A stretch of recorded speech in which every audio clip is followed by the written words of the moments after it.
देख रहे हैं जी राजस्थान, आपके साथ हूं मैं चंद्रश्री राजपूत। आज टॉक ऑन वॉक के एपिसोड में हम बात करने वाले हैं झालावाड़ पुलिस अधीक्षक अमित कुमार बुडानिया से। जानेंगे एसपी अमित कुमार बुडानिया कैसे करते हैं अपने दिन की शुरुआत, क्या है उनकी फिटनेस का राज, और साथ ही जानेंगे उनकी पर्सनल लाइफ से जुड़े कुछ दिलचस्प किस्से। तो शुरुआत करते हैं पुलिस अधीक्षक अमित कुमार बुडानिया से जी मीडिया संवाददाता विनय पंत की खास चर्चा।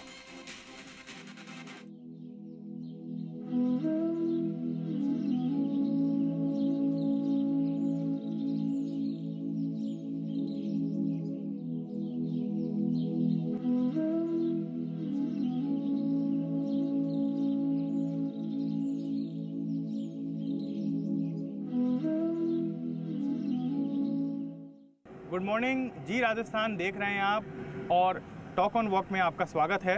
आज हमारे साथ मौजूद हैं झालावाड़ एसपी अमित कुमार बुडानिया जी। सर बहुत बहुत स्वागत है आपका हमारे स्पेशल प्रोग्राम के अंदर। सर मैं जानना चाहूँगा, ऐसा कहा जाता है कि स्वस्थ तन में ही स्वस्थ मन बसता है, तो सर खुद को फिट रखने के लिए आप क्या करते हैं सर, किस तरह से दिनचर्या की शुरुआत करते हैं, ये मैं आपसे जानना चाहूँगा सर। मॉर्निंग में जहाँ अगर हम हेल्थ की बात करें तो 4 कंपोनेंट बताए जाते हैं अगर हमें स्वस्थ रहना है, जिसमें एक कंपोनेंट एक्सरसाइज का है, एक फूड का है, एक आप स्लीप आपकी बहुत प्रॉपर है, दूसरा मेंटल हेल्थ बहुत अच्छी है। तो हम एक्सरसाइज की बात करें तो सुबह उठ के अल्टरनेट कभी जिम वाली एक्सरसाइज जिसमें स्ट्रेंथ एक्सरसाइज है, या फिर कार्डियो एक्सरसाइज जिसमें रनिंग वगैरह है, उन दोनों का कॉम्बिनेशन रखते हुए मैं सुबह मॉर्निंग में एक्सरसाइज करता हूँ। उसके बाद दिन का जो पुलिस का रूटीन रहता है वो रूटीन रहता है। उसके बाद शाम को अल्टरनेट डे किसी दिन योगा और किसी दिन दूसरे एक्सरसाइज का पार्ट, ये मैं एक्सरसाइज के तौर पे करता हूँ। सर ये देखा जाता है कि एक्सरसाइज कई लोग ऐसे होते हैं बहुत ज़्यादा हैवी एक्सरसाइज करते हैं, इंजरीज़ के भी चांसेस रहते हैं, और आजकल जिस तरह से सर ये चीज़ आ गई है कि मतलब बॉडी बनाने के पीछे भी लोग भागते हैं, लेकिन प्रॉपर उनको तरीका नहीं पता, और कई सप्लीमेंट के नाम पे भी कई ऐसी चीज़ें वो खाते हैं जिससे शरीर और ख़राब हो जाता है। सर क्या आपको लगता नहीं सर कि इन चीज़ों पे भी ध्यान देना चाहिए मतलब एक्सरसाइज करने वाले व्यक्ति को? ये जो फिटनेस है उसका बॉडी बिल्डिंग से खास संबंध है नहीं। अगर हम फिटनेस की बात करें तो हमारी घरेलू डाइट पर्याप्त है इस चीज़ के लिए कि हम अच्छी फिटनेस मेंटेन कर पाएँ। और जहाँ तक शरीर की बात है तो इसमें एक्सरसाइज से भी कहीं ज़्यादा महत्वपूर्ण है कि हमारी स्लीप प्रॉपर है क्या नहीं, हमारा फूड प्रॉपर है कि नहीं। जो आपने सप्लीमेंट की बात की तो ये तो फूड के बारे में कहा जाता है कि food is the best medicine. तो अगर हम प्रॉपर इनटेक फूड का ले रहे हैं, सही समय पर खाना खा रहे हैं, उस आहार में सारी चीज़ें जो न्यूट्रिशन वैल्यू वो बड़ी अच्छी है, और एक्सरसाइज हम अगर 40-45 मिनट का भी हमारा पर डे का एवरेज आता है तो ये हमारे शरीर को फिट रखने के लिए पर्याप्त है। सर लोग क्या बहाने करते हैं, समय नहीं मिल रहा, हम एक्सरसाइज नहीं कर पा रहे, या फिर करते हैं, शुरुआत करते हैं लेकिन बीच में ड्रॉप कर देते हैं, तो आपको नहीं लगता सर कि यहाँ पे कहीं ना कहीं एक अनुशासन होना बहुत ज़रूरी है सर इसके लिए? अनुशासित जीवन तो होना ही चाहिए, और जहाँ तक समय नहीं मिलने की बात है तो अगर हम एक्सरसाइज को अपने डेली रूटीन का हिस्सा बनाते हैं तो कहीं ना कहीं वो फिटनेस हमारी इफ़िशियंसी को बढ़ाती है। फोर से अगर वही चीज़ मेरे वर्किंग आवर्स की एफिशिएंसी 7 घंटे की पर डे की, मैं अगर फिट हूँ तो किसी दिन 9 घंटे काम कर सकता हूँ, 10 घंटे काम कर सकता हूँ। तो कहीं ना कहीं अच्छी फिटनेस हमारी लॉन्ग टर्म में हमारे काम की इफ़िशियंसी और उस काम में भी गुणवत्ता जो है वो और बेहतर होगी। तो कहीं ना कहीं एक्सरसाइज से हमारा टाइम मैनेजमेंट और बेहतर ही होता है। तो कहीं समय में बाधा हो ऐसा लॉन्ग टर्म में मैंने फील नहीं किया। सर आप जब कॉलेज में थे तो सर कॉलेज में भी किस तरह से आपकी रूटीन रहती थी? क्या एक्सरसाइज वगैरह उस टाइम भी सर आप इस तरह से करते थे, या जॉब में आने के बाद आपको लगा कि मेरे को इसको अपनाना चाहिए, या शुरू से ही आपकी दिनचर्या में ये शामिल है सर? मेरी कॉलेज हुई थी डिस्टेंस लर्निंग से, तो उसी वक्त मैंने एक्सरसाइज करना शुरू किया था, क्योंकि उस वक्त ऐसा लगा था बहुत फ्री समय है, और उसके बाद वो रूटीन का हिस्सा बन गया। उसके बाद में तैयारी के दौरान भी, और उसके बाद जब सिलेक्शन हुआ तो एनपीएम में ये लाइफ स्टाइल में इनकलकेट कर दिया जाता है कि आप मॉर्निंग में एक्सरसाइज करो, इवनिंग में एक्सरसाइज करो। और उसके बाद में जहाँ जहाँ पोस्टिंग हुई मेरी कोशिश रहती है कि सप्ताह में कम से कम 5 दिन एक्सरसाइज की जाए। और जब हम एक्सरसाइज नहीं भी कर रहे होते हैं तो कहीं ना कहीं आउटडोर में पुलिस कुछ ना कुछ कर रही होती है, तो उसका फ़ायदा ये होता है कि आउटडोर में हम लोग अगर चल भी रहे हैं तो वो भी एक पार्ट ऑफ एक्सरसाइज है। अब उसमें फिर जब हम लोग आउटडोर अपना प्रॉपर कर रहे हैं तो उसके बाद 2 चीज़ें शेष रह जाती हैं कि हमारी स्लीप प्रॉपर हो और हमारा फूड प्रॉपर हो। तो उसका मैं बड़ा ध्यान रखता हूँ कि वो समय पर लिया जाए और वो संतुलित आहार हो। सर इसके साथ ही सर मैं ये जानना चाहूँगा आपका रूटीन सर किस तरह से रहता है। सुबह जैसे आप एक्सरसाइज करते हैं, रनिंग पे भी आप जाते होंगे, मतलब जिम या योगा रनिंग किस तरह से सब चीज़ के अंदर बैलेंस रहता है, या आपने कोई शेड्यूल फिक्स कर रखा है इस दिन ये करना है इस दिन ये करना है सर? मैं अल्टरनेट डे स्ट्रेंथ, जैसे 2 दिन स्ट्रेंथ, 1 दिन फिर कार्डियो, ये मॉर्निंग का रूटीन रहता है। 6 से लगभग 7 बजे के बीच में एक्सरसाइज का रूटीन रहता है। और उसके बाद जो योगा वाला पार्ट है वो शाम को ऑफिस से आने के बाद में, वो अल्टरनेट डे, 1 दिन योगा और 1 दिन स्विमिंग, इस तरीके का अल्टरनेट डे मैं अपने एक्सरसाइज के शेड्यूल में शामिल करता हूँ। बाकी दिन में जो शेड्यूल काम का है वो रहता ही है। सर इसके अलावा आपकी और किस तरह से सर दिनचर्या रहती है सर, वो भी मैं जानना चाहूँगा। एक्सरसाइज के बाद ऑफिस जाना, काम करना, और इस दौरान और क्या क्या सर आपकी हॉबीज़ हैं सर, मैं वो भी जानना चाहूँगा सर। एक्सरसाइज के बाद में जनरली सुबह पुलिस वालों को अखबार पढ़ना ही चाहिए, सभी प्रशासनिक अधिकारियों को और जनता को भी पढ़ना ही चाहिए। इससे हमें ये पता रहता है कि आम जनता की समस्याएं कौन सी हैं, कौन सी पुलिस की ऐसी कार्रवाई है जिसमें जनता का बेहतर मैसेज गया है, कौन सी ऐसी चीज़ें हैं जिससे जनता में आक्रोश या रोष है। तो वो मॉर्निंग में एक रिचुअल ही बन गया है जब से तैयारी कर रहे हैं। इसके अतिरिक्त उसके बाद मैं किताबें पढ़ना मुझे बहुत पसंद है। मैं अपनी प्रोफेशन की पढ़ता हूँ और नॉवल भी। तो मॉर्निंग में 1 घंटे, ये भी अल्टरनेट डे, या तो लॉ से संबंधित कुछ या फिर ऐसी कोई नॉवल हो जो मुझे पसंद हो तो वो पढ़ना पसंद करता हूँ। और उसके बाद में ब्रेकफास्ट करके ऑफिस आवर्स, और ऑफिस आवर्स में जयपुर की पोस्टिंग के बाद में मैं कोशिश करता हूँ कि लंच ऑफिस में ही लिया जाए, ताकि एक बार घर से निकलने के बाद में शाम तक पूरा जो कार्य है वो ऑफिस में ही किया जाए। और उसके बाद शाम को अगेन ऑफिस से आने के बाद में योगा इत्यादि करना, और उसके बाद शाम को दोबारा 1 घंटे में पढ़ने के लिए समय निकालता हूँ। सर जैसे आपने भी लंच की बात की सर, आप ऑफिस में करते हैं सर, जैसे हम लोग भी, हमारा भी शेड्यूल, हम लंच टिफ़िन लेके आते हैं, लेकिन कोई टाइम फिक्स नहीं है एक तो, और दूसरा एक साथ ही बल्क में हम लोग खा लेते हैं कि पता नहीं टाइम मिलेगा नहीं मिलेगा। और भी कई ऐसे प्रोफेशन है जिसमें लोग एक तो जल्दी जल्दी खाना खाते हैं और बे टाइम खाना खाते हैं, तो वो कहीं ना कहीं सर वो जो खाना है नुकसान ज़्यादा करता है।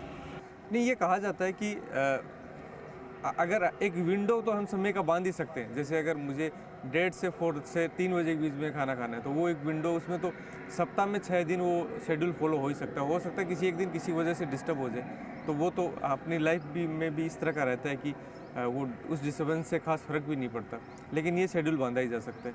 और खाना खाने के बारे में कहा जाता है कि हमें आहार इस तरीके से लेना चाहिए, हम कोई लिक्विड ले रहे हैं तो ऐसा लगे कि हम खा रहे हैं, और जब अगर खाना खाए तो ऐसा लग रहा है कि हम उसको पी रहे हैं, मतलब उसको इतना चबाया जाए कि वो अगर हम बिना चबाए प्रॉपर खाना खा रहे हैं तो वो अपने शरीर में कितना काम कर पाएगा, ये भी एक विषय है।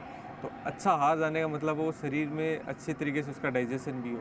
तो कहीं भाग के जीवन जा नहीं रहे और इतनी दुनिया दौड़ नहीं रही है, तो खाने पर तो ध्यान देना ही चाहिए, और अंत अगर आपका स्वास्थ्य बेहतर है तो सब बेहतर है।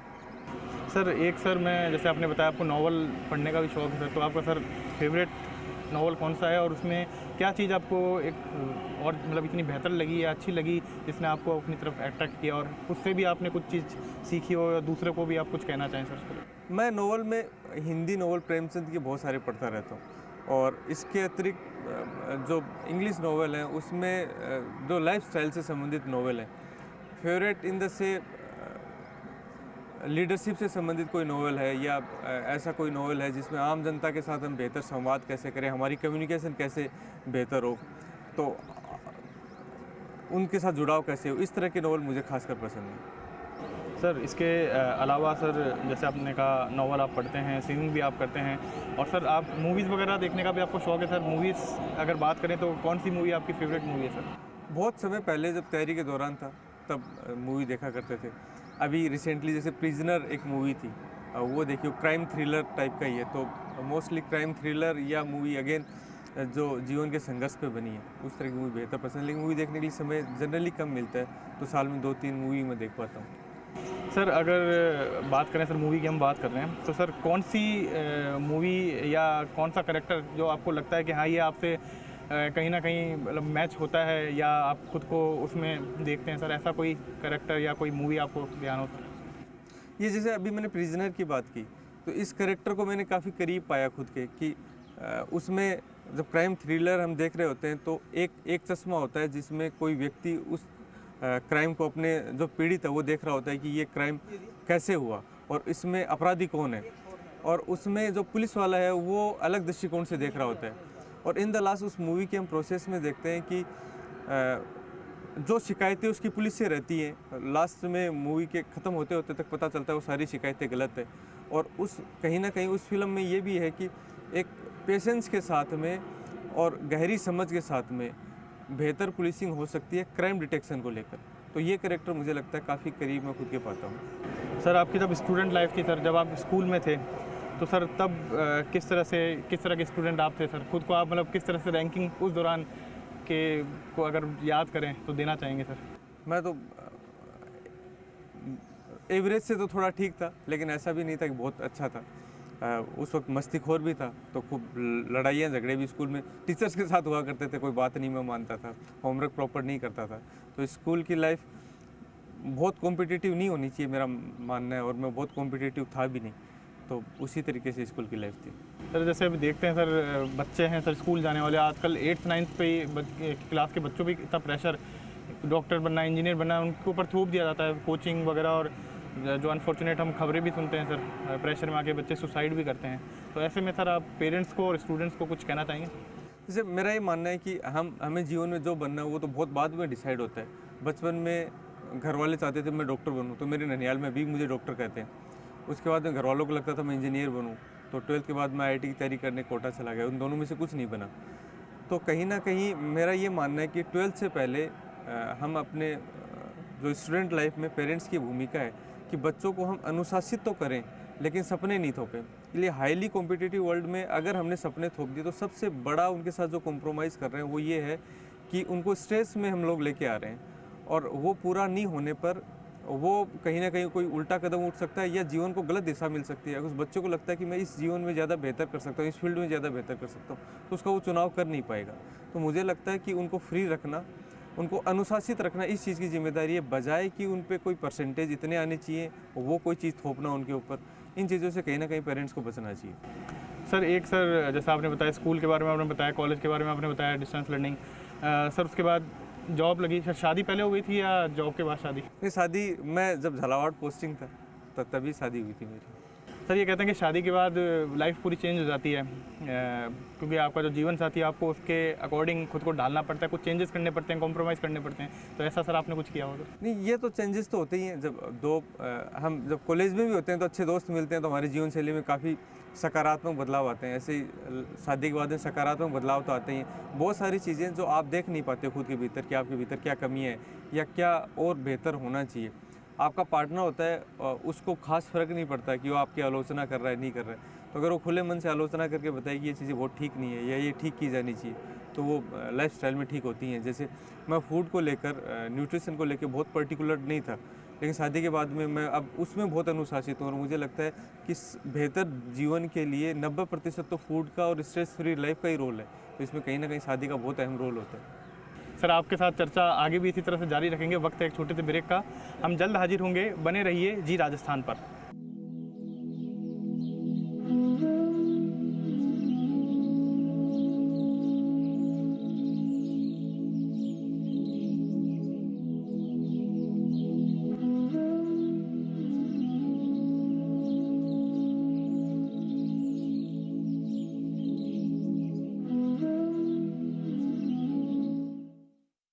नमस्कार। लगभग 50 वर्ष पहले स्वतंत्र भारत ने पहली बार जब देश में इमरजेंसी लागू हुई, उस समय अपने फ्रीडम ऑफ स्पीच यानी बोलने की स्वतंत्रता खो दी। इमरजेंसी खत्म होने के बाद वो वापस तो आई, लेकिन फिर भी कहीं ना कहीं उस पर अंकुश आज तक भी चालू है। 15 अगस्त को पिन न्यूज़ का आगाज़ हो रहा है। पिन न्यूज़ का अर्थ है कि देश में हर पिन कोड का अपना एक न्यूज़ चैनल होगा। कोई भी चाहे भी आपकी फ्रीडम ऑफ स्पीच पर अंकुश लगाना तो नहीं लगा सकेगा। इसलिए सभी को बहुत बधाई देता हूं और आशा करता हूं कि जो आपको पिन न्यूज़ चैनल मिलेगा वो आपकी सभी आकांक्षाओं को पूरा करे और आप उसका आनंद लें। बहुत बहुत धन्यवाद। जय हिंद, जय भारत।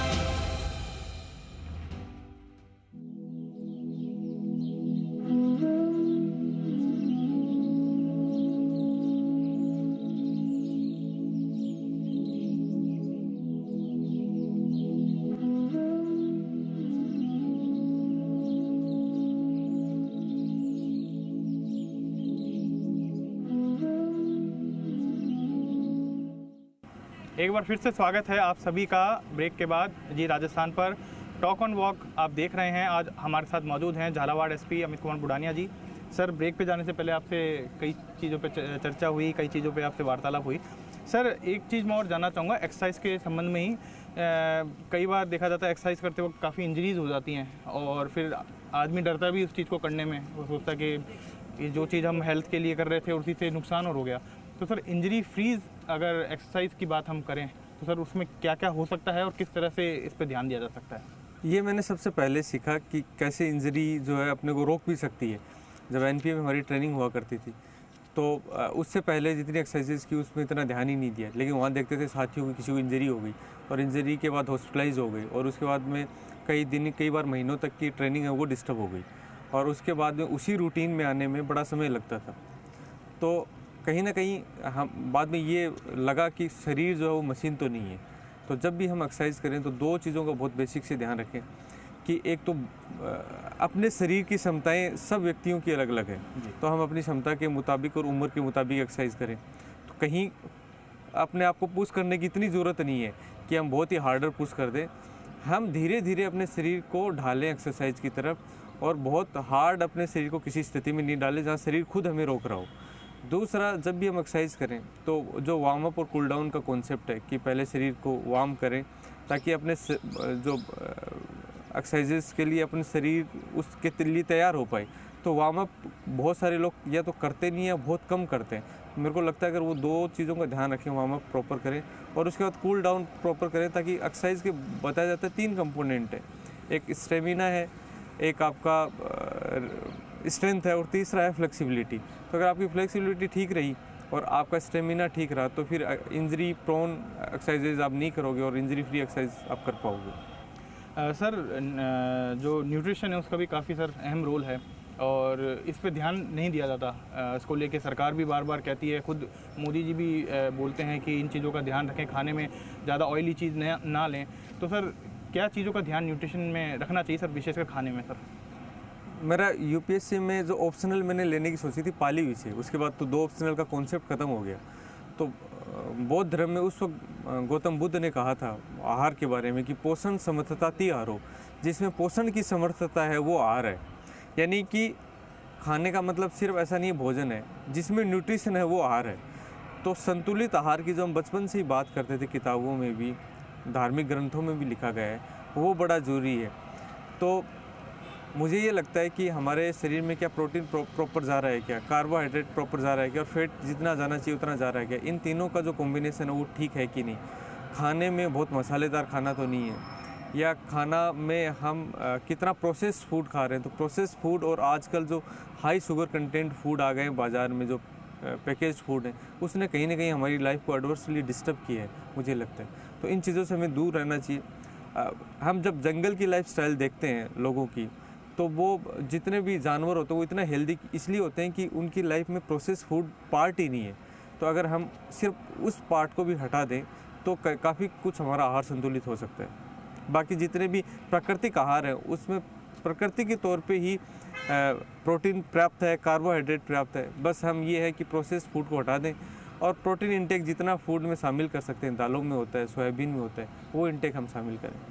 सर, इसके साथ ही सर मैंने ये भी देखा आप सर एनिमल लवर भी हैं, आपके पास भी पेट डॉग हैं सर 2।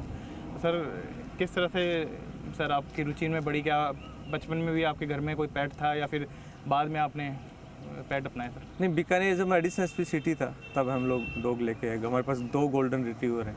तो मैंने ये पाया कि जहाँ इंसानी जीवन हम संवाद करते हैं एक दूसरे से, संवाद करने में इतने सारे मिसकम्युनिकेशंस हैं, तो कहीं ना कहीं जो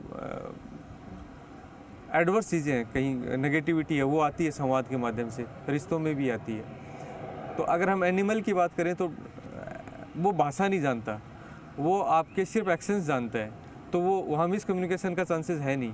तो चूँकि वो इंसानी रिश्तों को इतना मजबूत कर देता है कि आप सिर्फ एक्शन से उनसे बातें कर रहे हो, वो आपकी सिर्फ प्रेजेंस से अच्छा फील होता है। तो आप जब घर पर आ रहे हो बाहर से और अगर आप स्ट्रेस भी हो तो उसको नहीं पता, उस जानवर को नहीं पता। घर में अगर आप स्ट्रेस हो तो आप आके बता दोगे कि मेरे को ये इस वजह से स्ट्रेस है, उसको आप बता नहीं सकते।